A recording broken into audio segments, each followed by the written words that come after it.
ये वीडियो आपके एजुकेशन के लिए है।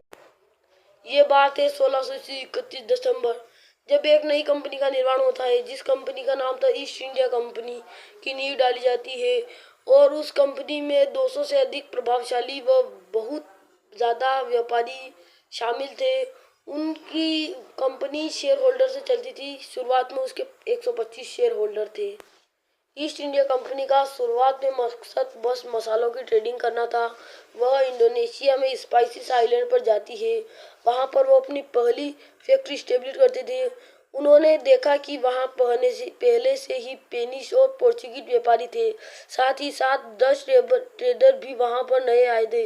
डच ट्रेडर इंग्लिश ट्रेडर के बीच में ज़्यादा मुनाफा जनरेट करते थे और ज़्यादा पैसा उनके पास होता था। तो और उनके पास ज़्यादा बेहतर आर्मी होती थी। वहाँ पर ईस्ट इंडिया कंपनी की दाल नहीं घुल पाई।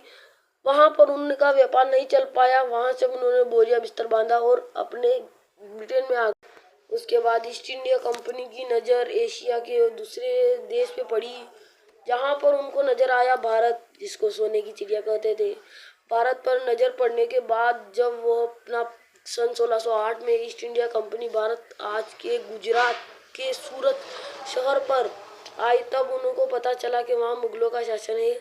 तो उनकी आर्मी मिलियन पे थी, तो उनसे लड़ाई करने का तो कोई फायदा नहीं था। इसलिए उन्होंने दोस्ती का हाथ बढ़ाया और उन्होंने बहुत लंबा सफर तय किया और वह दिल्ली गए। उस टाइम पर मुगलों की कैपिटल दिल्ली हुआ करती थी, मतलब राजधानी दिल्ली हुआ करती थी। हमने इसे कुछ रियल लाइफ में प्रदर्शन करने की है, तो अच्छा लगे तो इस वीडियो को लाइक कर देना, चैनल को सब्सक्राइब कर देना। ईस्ट इंडिया कंपनी ने मुगल बादशाह से परमिशन मांगी, पर मुगल बादशाह ने नहीं कर दिया। आपसे कोई मिलना चाहता है? आने दो। हम आपके यहाँ हमारी कंपनी स्थापित करना चाहते हैं, ईस्ट इंडिया कंपनी। अब यहाँ से मसालों की ट्रेडिंग करना चाहते हैं। नहीं, हमारे यहाँ पर नहीं होगी ये कंपनी। हम आपको बहुत मुनाफा कमा के देंगे। हमारे यहाँ पर मुनाफा नहीं चाहिए अभी। आपको हम बहुत ज़्यादा ये देंगे। नहीं, हम पैसा नहीं चाहते। हमारे यहाँ पर कंपनी नहीं खोलनी। पहले से हमारे यहाँ पर बहुत ट्रेडर मौजूद है। उनके नहीं करने का पीछे का कारण एक था कि वहाँ से पहले से ही डच ट्रेडर थे और उनके और मुगल बादशाह के बीच में अच्छा संबंध था, इसीलिए उन्होंने नहीं कर दिया। जहांगीर ने तो परमिशन नहीं दी।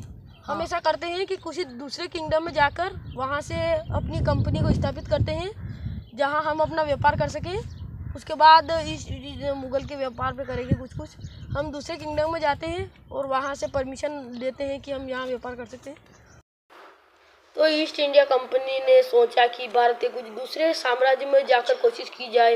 1100 ईस्वी में इनकी कोशिश सफल हो जाती है। आंध्र प्रदेश के मछलीपट्टनम गांव में ये अपनी पहली फैक्ट्री स्टेब्लिश करते हैं। वहां के लोकल राजा ने उनको परमिशन दे दी थी कि यहाँ फैक्ट्री स्टेब्लिश कर सकते हैं। पार्ट 2 के लिए 100 लाइक का गोल रख रहे हैं, पूरा करा दी।